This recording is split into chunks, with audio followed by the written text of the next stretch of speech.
Hello दोस्तों, सभी को राधे राधे। सभी दोस्तों का स्वागत है YouTube channel let's education Kotputli platform पे। तो आज इस वीडियो के माध्यम से अपन जानेंगे लोकसभा एवं राज्यसभा में क्या अंतर होता है।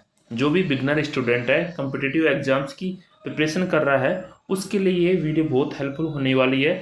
तो जो भी साथी नया है वो चैनल को बेल आइकन के साथ में सब्सक्राइब कर दीजिए, जिससे कि नेक्स्ट वीडियो का नोटिफिकेशन आपको मिल सके। तो आइए जानते हैं अपन लोकसभा और राज्यसभा के बारे में। सबसे पहले लोकसभा, तो नाम से पता चल रहा है लोक यानी जनता के द्वारा। बिल्कुल आसान भाषा में समझाऊंगा मैं आपको कि लोकसभा क्या होता है और राज्यसभा क्या होता है। लोक यानी जनता के द्वारा, इसमें सदस्य हैं जो आम जनता के द्वारा वयस्क मतदान की प्रक्रिया के तहत चुने जाते हैं। यानी जनता के द्वारा इसके अंदर मेंबर चुने जाते हैं लोकसभा के अंदर।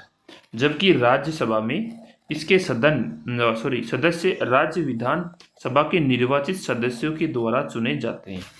प्रत्येक राज्य के अंदर विधानसभा होती है, उसके अंदर जितने भी सदस्य चुन के आते हैं तो उनके द्वारा ये चुने जाते हैं राज्यसभा में। यानी कहने का मतलब है कि विधानसभा के द्वारा चुने जाते हैं राज्यसभा के मेंबर। नेक्स्ट है, जो लोकसभा होता है इसे निचला सदन या आम जनता का सदन कहा जाता है। जो लोकसभा है इसको निचला सदन यानी निम्न सदन भी बोल सकते हैं। इसको हम निम्न सदन या लोअर हाउस बोलते हैं। किसको? लोकसभा को निचला सदन, निम्न सदन या लोअर हाउस बोलते हैं। जबकि जो राज्यसभा होता है इसे ऊपरी सदन या राज्यों की परिषद कहा जाता है, क्योंकि यह विधानसभाओं के द्वारा इसके अंदर सदस्य चुने जाते हैं, इसलिए इसको राज्यों की परिषद कहा जाता है राज्यसभा को। और इसको अपर हाउस भी बोल सकते हैं इंग्लिश के अंदर, अपर हाउस राज्यसभा को। नेक्स्ट चलते हैं, कार्यकाल देखते हैं लोकसभा का। लोकसभा का कार्यकाल कितने वर्ष का होता है? 5 वर्ष का होता है लोकसभा का कार्यकाल। जबकि राज्यसभा का कार्यकाल होता है 6 वर्ष का, यानी प्रत्येक 2 साल के अंदर इसके अंदर सदस्य चुने जाते हैं। यह एक स्थायी सदन होता है राज्यसभा, जिसके 1/3 सदस्य प्रत्येक 2 साल बाद रिटायर हो जाते हैं। कहने का मतलब है कि प्रत्येक 2 साल के बाद में नए सदस्य चुने जाते हैं, फिर उसके बाद में फिर नए आ जाते हैं, और फिर 2 साल के बाद में क्या हो जाते हैं? रिटायर हो जाते हैं। नेक्स्ट है, लोकसभा के अंदर अधिकतम सदस्य की संख्या कितनी होती है? तो 552 होती है लोकसभा के अंदर। कितनी होती है? 552 होती है। जबकि 552 में से 530 है, 552 में से 530 सदस्य हैं जो राज्य से चुने जाते हैं, और जो 20 सदस्य हैं ये केंद्र शासित प्रदेश यानी यूटी के द्वारा, यूनियन टेरिटरी के द्वारा चुने जाते हैं। जबकि 2 बच गए, वो आंग्ला भारतीय समुदाय के सदस्य चुने जाते हैं, 2 सदस्य जो राष्ट्रपति के द्वारा चुने जाते हैं।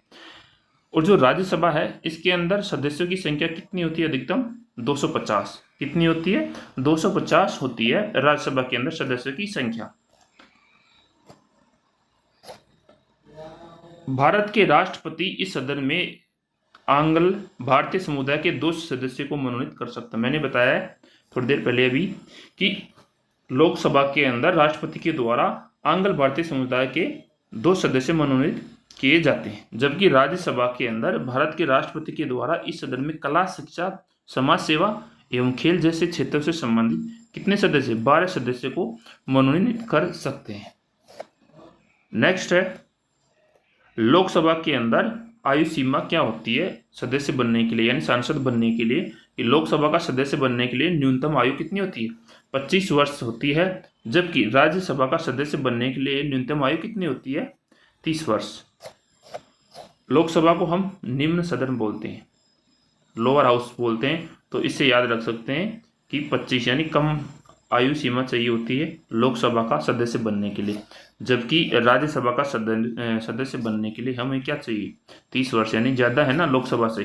तो और इसको हम अपर हाउस भी बोलते हैं, राज्यसभा को हम अपर हाउस भी बोलते हैं। तो इसके तो ऐसे ही अपन इसको याद रख सकते हैं। नेक्स्ट है, अपन देखते हैं जो लोकसभा के बैठकों की अध्यक्षता लोकसभा अध्यक्ष करते हैं।